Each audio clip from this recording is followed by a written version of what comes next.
Hello बच्चों, इस video में हम लोग फ्रिक्शन से दो स्मॉल टॉपिक डिस्कस करेंगे। First is variation of friction force with the applied force. ठीक है, इसका ग्राफ कैसा होगा, है ना, मीन्स फ्रिक्शन फोर्स में वेरिएशन अप्लाइड फोर्स के साथ कैसे होता है। ठीक है, इसका ग्राफ आपको प्लॉट करना है। ठीक है, देन हम लोग सेकेंड टॉपिक डिस्कस करेंगे बच्चों, rolling friction. Rolling friction, rolling friction, both are separate topic, दोनों सेपरेट टॉपिक है बच्चों, बट हम यहां लिख देते हैं। ये दो चीजें हम लोगों को डिस्कस करना है। ठीक है बच्चों, सबसे पहले आते हैं variation of friction force with the applied force. ठीक है बच्चों, सो हमने क्या बताया था, फ्रिक्शन के डिफरेंट टॉपिक्स में हम लोगों ने जो डिस्कशन किया था, उसमें डिस्कशन में क्या क्या चीज हम लोग देखे थे।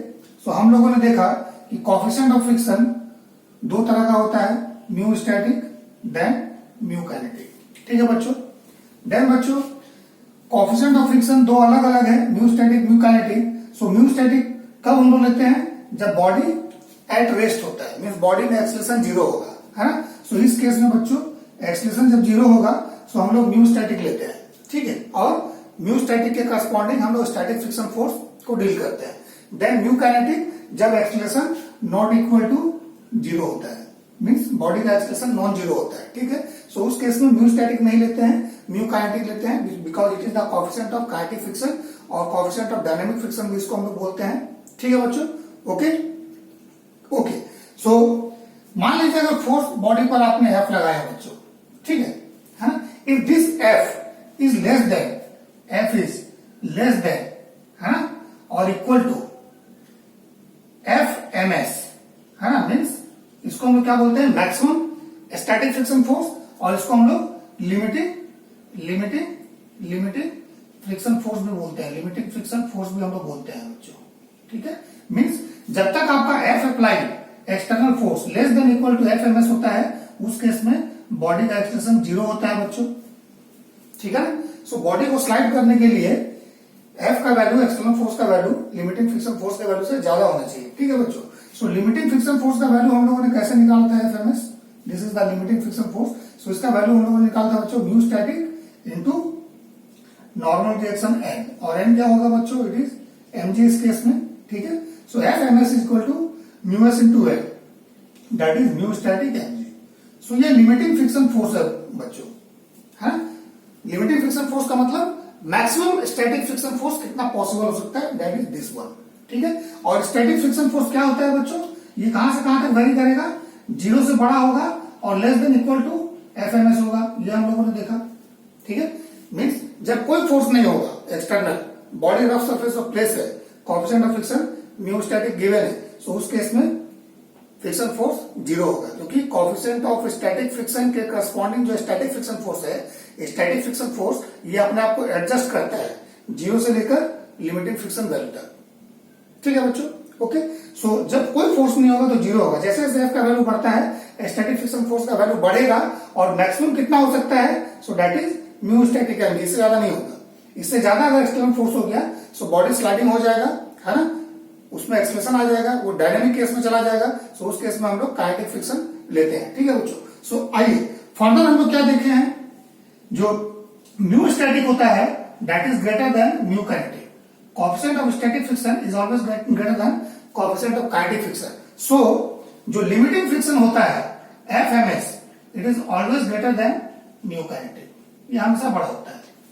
एफ एम एस का वैल्यू म्यू काइनेटिक से हमेशा बड़ा होगा, क्यों, क्योंकि म्यू काइनेटिक आपका होगा, mu kinetic equal to sorry mu kinetic नहीं, F kinetic, friction force kinetic, that is mu kinetic into MG, mu kinetic into MG. ठीक है, so limiting friction force is always greater than the kinetic friction force. ठीक है बच्चों, सो ये mu का लिखा गया, इसको काइनेटिक कर लीजिए। ठीक है, so limiting friction force is always greater than F K, है ना, इसमें दोनों में एमजी से मल्टीप्लाई कर दो, सो ये म्यू एस एमजी हो जाएगा, ये म्यू के एमजी हो जाएगा। So this is F M S, है ना, limiting value of static friction, और this is the kinetic friction. ठीक है, so F M S is always greater than F kinetic, है ना। Limiting friction value, limiting friction force का value हमेशा kinetic friction से बड़ा होता है, याद रखो इसको। ठीक है, सो अब देखो इसका ग्राफ हम लोग प्लॉट करते हैं। जब इतनी चीजों को आप समझ गए, सो बच्चों देखो, सबसे पहले इस एक्सिस में फ्रिक्शन फोर्स लीजिए, फ्रिक्शन फोर्स, ठीक है बच्चों, along this axis. So Newton में लीजिएगा, इसको न्यूटन में रखिए, यूनिट इसका न्यूटन है, ठीक है। इस एक्सिस में आप लीजिए फोर्स अप्लाइड, फोर्स अप्लाइड, ठीक है बच्चों, कौन सा, जो आपने एफ अप्लाई किया है, एक्सटर्नल फोर्स, ठीक है। सो इसका यूनिट तो न्यूटन ही होगा। सो एक्स एक्सिस में आप फोर्स अप्लाइड लीजिए, देन वाई में आप फ्रिक्शन फोर्स लीजिए। सो बच्चों देखो, जैसे जैसे आप फोर्स का वैल्यू बढ़ाओगे जीरो से, इस पॉइंट पे ऑरिजिन पर फोर्स भी जीरो होगा, सो स्टैटिक फ्रिक्शन फोर्स भी जीरो होगा। क्यों? क्योंकि स्टैटिक फ्रिक्शन फोर्स का वैल्यू जो है वो लिनियरली इंक्रीज करता है, कहां तक, लिमिटिंग फ्रिक्शन के वैल्यू तक, है। जब तक आपका फोर्स अप्लाइड लिमिटिंग फ्रिक्शन का वैल्यू को रीच नहीं कर लेता है, तब तक स्टैटिक फ्रिक्शन का वैल्यू क्या होता है, फोर्स अप्लाइड के बराबर होता है। ये हमने पढ़ा है। मान लो अगर ये वैल्यू आपका एफ एम एस का वैल्यू अगर 20 न्यूटन है, आपने फोर्स अप्लाई किया 0, so static friction is 0। Force apply किया 10, सो स्टैटिक फ्रिक्शन इज 10, है ना। जब फोर्स आप अप्लाई करोगे 20, सो उस केस में भी स्टैटिक फ्रिक्शन 20 ही होगा, बट ये 20 क्या हो जाएगा, लिमिटिंग फ्रिक्शन, ठीक है, मैक्सिमम वैल्यू स्टैटिक फ्रिक्शन। उसके बाद जैसे आप 20 से बड़ा करोगे एफ एक्सटर्नल, सो क्या होगा उस केस में, स्टैटिक फ्रिक्शन 0 हो जाएगा और काइनेटिक अपना रोल प्ले करने आ जाएगा, ठीक है बच्चों। सो जैसे जैसे आप फोर्स अप्लाइड बढ़ाओगे, कहां तक,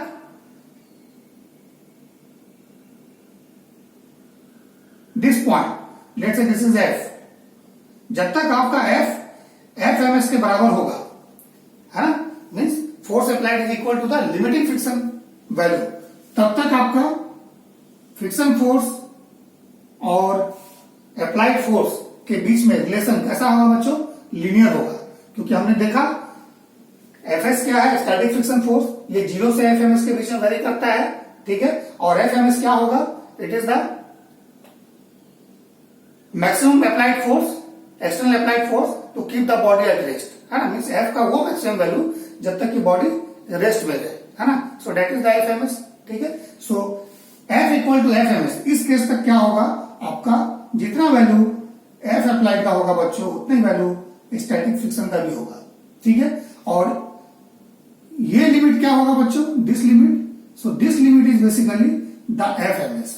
इस केस में वाई एक्सिस के अलाउंग जो फ्रिक्शन फोर्स जनरेट होगा F equal to F M S में, वो आपका क्या होगा, एफ एम एस होगा, ठीक है। This is the limiting friction force और the maximum static friction force, ठीक है। और इससे कम अगर फोर्स अप्लाइड होगा, सो जितना फोर्स आप अप्लाई करोगे उतना ही आपका फ्रिक्शन फोर्स का वैल्यू आएगा, that is the static friction, ठीक है, सेम आएगा, है, एफ एस। और जब ये force applied F M S के बराबर हो जाएगा, सो उस केस में आपका क्या होगा, force of friction, limiting friction force आ जाएगा, this is the limiting friction force, limiting friction force. अब जैसे ही आप इस फोर्स से ज्यादा फोर्स आप बॉडी पे लगाओगे, सो बॉडी क्या होगा, मोशन में आ जाएगा। सो मोशन में आ जाएगा, सो उसमें कैसा फ्रिक्शन रोल प्ले करने लगेगा, काइनेटिक फ्रिक्शन। और काइनेटिक फ्रिक्शन का वैल्यू क्या होता है, it is less then the limiting friction, उससे कम होता है, ठीक है। सो इसका मतलब जैसे ही आप फोर्स इससे ज्यादा करोगे, सडन क्या होगा, sudden there will fall in the friction force, sudden घट जाएगा और उसके बाद फिर ये कांस्टेंट हो जाएगा बच्चों, ठीक है।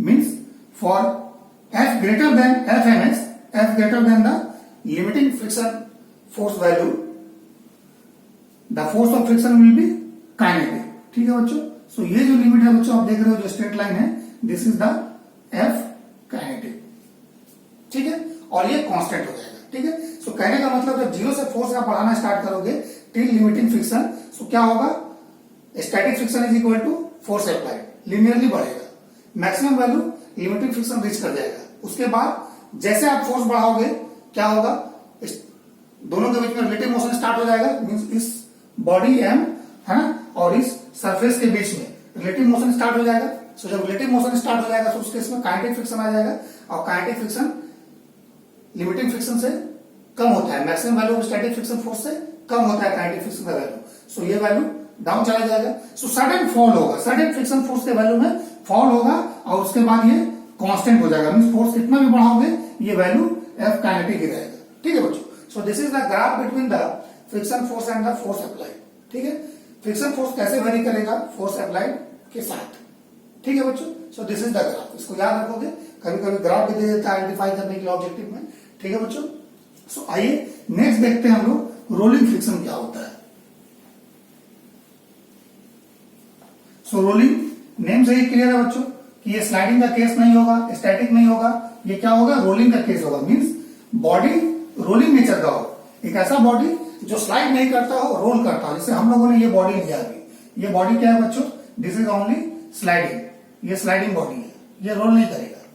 ठीक है, तो स्लाइडिंग बॉडी है, तो इसका एनर्जी कितना होगा, काइनेटिक एनर्जी हाफ mv² होगा। लेकिन रोलिंग बॉडी अगर है, तो रोलिंग बॉडी में दो तरह का एनर्जी होता है, काइनेटिक एनर्जी दो तरह का होता है, ट्रांसलेशन काइनेटिक एनर्जी होता है दैट इज हाफ mv², और दूसरा रोटेशनल काइनेटिक एनर्जी होता है हाफ I ω²। दो तरह का उसमें काइनेटिक एनर्जी होता है, एक ड्यू टू रोटेशन, एक due to translation means linear motion. इसमें ओनली लीनियर मोशन के कारण नहीं होता है। ठीक है बच्चों, सो एनीवे, सो आते हैं हम लोग बच्चों रोलिंग मोशन के ऊपर। सो बच्चों देखो, मान लो अगर ये कोई रोलिंग बॉडी है, ठीक है, जिसका radius let's say it is r।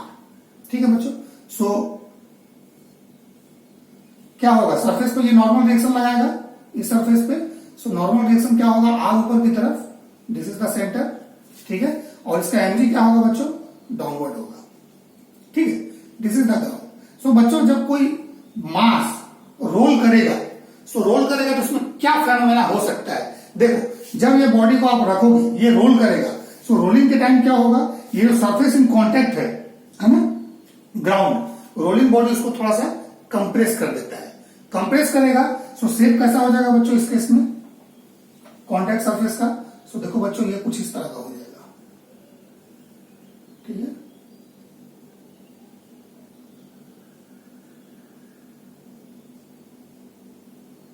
ठीक है, डायग्राम थोड़ा सा बनाने में दिक्कत होता है बच्चों हम लोग को। ठीक है ना, राउंड नहीं हुआ है, ये सब डायग्राम देख के हंसी आएगा। ठीक है ऐसा कैसा डायग्राम ड्रॉ कर देते हैं। एनीवे, थोड़ा सा देख लेते हैं, हाँ, देख के इसको हम लोग गोल करने की कोशिश करते हैं बच्चों। फिर नहीं हुआ, कोई बात नहीं, हंसी आप लोग है सर, कैसा डायग्राम आप ड्रॉ करते हैं, कोई बात नहीं, पहले गोल ही कर लेते हैं, गोल करना मेरे लिए ज्यादा इजी है। Now it is correct. ठीक है, सो देखो बच्चों क्या होगा, जो कांटेक्ट सरफेस है बच्चों, है ना, ये रोलिंग बॉडी क्या करेगा, इसको प्रेस करेगा। ठीक है, सो प्रेस करेगा, सो कुछ इस तरह का मान लीजिए कांटेक्ट सरफेस हो जाएगा। मींस ये सरफेस जो ग्राउंड है, ये थोड़ा सा प्रेस होगा। सो प्रेस होगा बच्चों, सो इस केस में देखो ऐसा लग रहा है ना, जैसे ये रोलिंग बॉडी क्या है, किसी हिल को क्लाइंब करना चाह रहे हैं। ये हिल ही हो गया ना, इस पॉइंट पे देखो डाउन है, यहाँ पे अप है, हिल पॉइंट, हिल को जो है हिल पर क्लाइंब करना चाह रहा है। ऐसा लग रहा है जैसे कोई रोलिंग बॉडी हिल पे क्लाइंब करना चाह रहा है। ठीक है, सो हिल पे क्लाइंब करेगा तो क्या होगा, ये जो कांटेक्ट सरफेस है, इसमें एक तरह का फोर्स लग रहा है, that is the adhesive force. Adhesive force है ना, दो मटेरियल के बीच में फोर्स काम करता है, that is the adhesive force. दोनों अलग अलग मटेरियल है, एडहेसिव फोर्स। सो इसको क्या करना पड़ेगा, अप द हिल जाने के लिए, इस सरफेस पर अप जाने के लिए इसको पहले तो एडहेसिव फोर्स को ओवरकम करना पड़ेगा, जो इसके सरफेस और इस ग्राउंड सरफेस के बीच में जो कांटेक्ट फोर्स है, that is the adhesive force. So उस एडहेसिव फोर्स को ब्रेक करना पड़ेगा। फर्दर ये पॉइंट जब रोल करके आगे जाएगा, तो इस पॉइंट को इस पॉइंट से ब्रेक होना पड़ेगा, है ना, उस एडहेसिव फोर्स को ओवरकम करेगा, तभी वो ऊपर की तरफ जाएगा। सो इस रीजन के कारण, इस एडहेसिव फोर्स के कारण बच्चों, इसमें क्या होगा, एक फोर्स जनरेट होगा बैकवर्ड, एक फोर्स बैकवर्ड जनरेट होगा, है ना, जिसको ओवरकम करके इस रोलिंग बॉडी को आगे जाना होगा।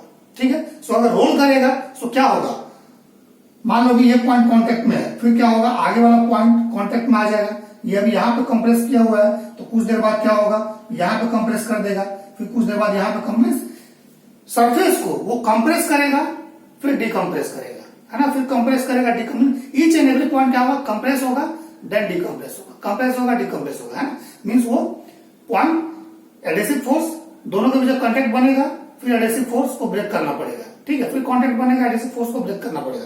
इस तरह से वो क्या होगा, अप द हिल क्लाइंब करता हुआ चलेगा सरफेस के ऊपर। ठीक है, this is not the bigger hill, slide जो है सरफेस कंप्रेस होता है, स्लाइड कंप्रेस होता है, सो वो क्लाइंब करता हुआ चलेगा। ठीक है, सो रोलिंग के केस में इस एडहेसिव फोर्स को ब्रेक करना पड़ता है। ठीक है बच्चों, ये बनता है कांटेक्ट बनेगा सरफेस का, फिर ब्रेक होगा, बनेगा फिर ब्रेक होगा, तो इसको ब्रेक करना होगा। सो इसके लिए क्या होगा, इस मोशन को ये रिटार्ड करेगा, है ना, रिटार्ड करेगा इसके मोशन को। सो रिटार्ड अगर करेगा तो क्या होगा, उसका मोशन धीरे धीरे अपोज होगा, है ना, उसका वेलोसिटी धीरे धीरे घटेगा, ठीक है। सो ये जो फोर्स पीछे की तरफ लगेगा इसको हम लोग बोलते हैं रोलिंग फ्रिक्शन फोर्स, ठीक है बच्चों, रोलिंग फ्रिक्शन फोर्स, जो इसके मोशन को, रोलिंग बॉडी के मोशन को अपोज करता है। So coefficient of static friction देखा आप लोगों ने, म्यू एस होता है, coefficient of kinetic friction mu K होगा। So coefficient of rolling friction mu R होगा, R for rolling, it is coefficient of rolling friction, coefficient of rolling friction होगा बच्चों, ठीक है, म्यू आर, ठीक है। सो रोलिंग बॉडी के case में क्या होगा, एक बैकवर्ड अपोजिंग फ्रिक्शन फोर्स लगेगा जिसको हम लोग बोलेंगे रोलिंग फ्रिक्शन, ठीक है। सो रोलिंग फ्रिक्शन फोर्स क्या होगा बच्चों इस केस में, पीछे की तरफ लगेगा रोलिंग फ्रिक्शन फोर्स, ठीक है ना। और इस रोलिंग फ्रिक्शन फोर्स का वैल्यू कितना होगा, that is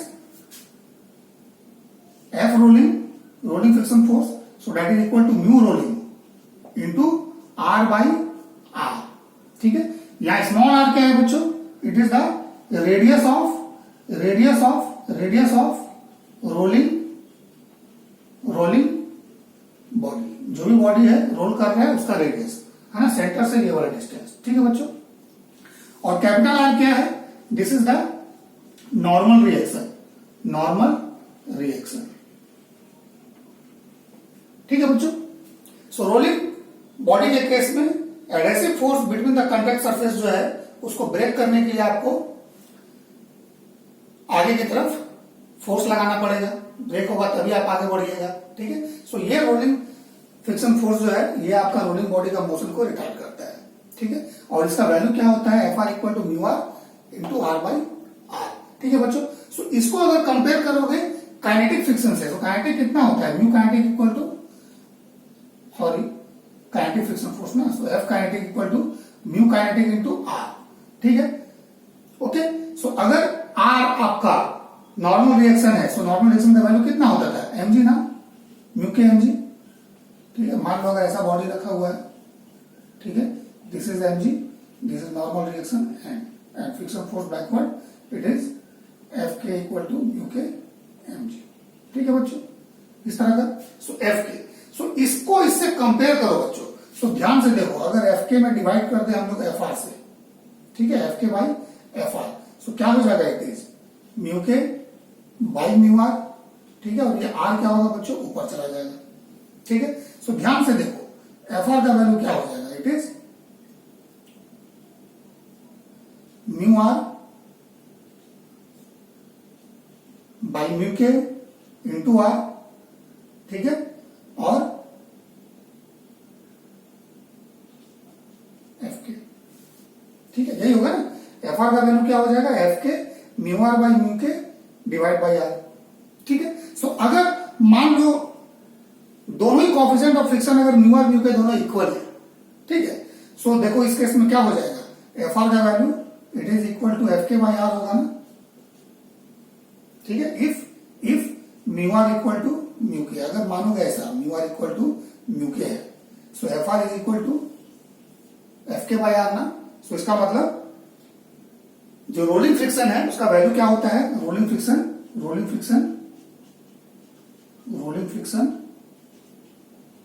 is less then kinetic friction,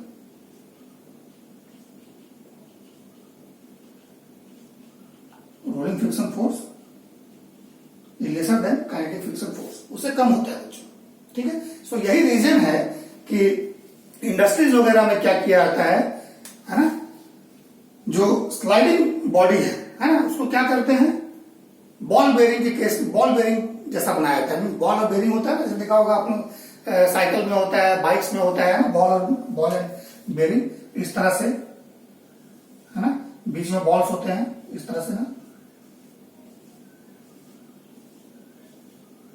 ठीक है।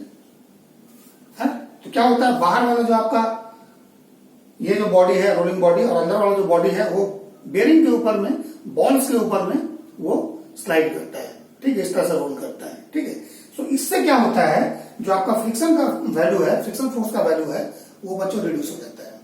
ठीक है, क्योंकि हम लोग देख रहे हैं जो रोलिंग फ्रिक्शन होता है that is less then the kinetic friction. ठीक है, सो इसलिए क्या होता है, इस जो है आपका इसको बॉल बेरिंग के तरह बनाया जाता है बॉडी को। ठीक है ना, इंडस्ट्रीज वगैरह में जो भी डिवाइस वगैरह यूज किया जाता है, ठीक है, बहुत सारा बाइक्स वगैरह में देखोगे, बाइक वगैरह में भी यूज होता है ना। ठीक है, बॉल बेरिंग जहां पर आपका चैन है, मूवमेंट होता है चैन का। ठीक है, चैन का मूवमेंट होता है, सो वहां पर देखोगे इस तरह का बनाया जाता है। ठीक है, ये इसको हम लोग बेरिंग बोलते हैं।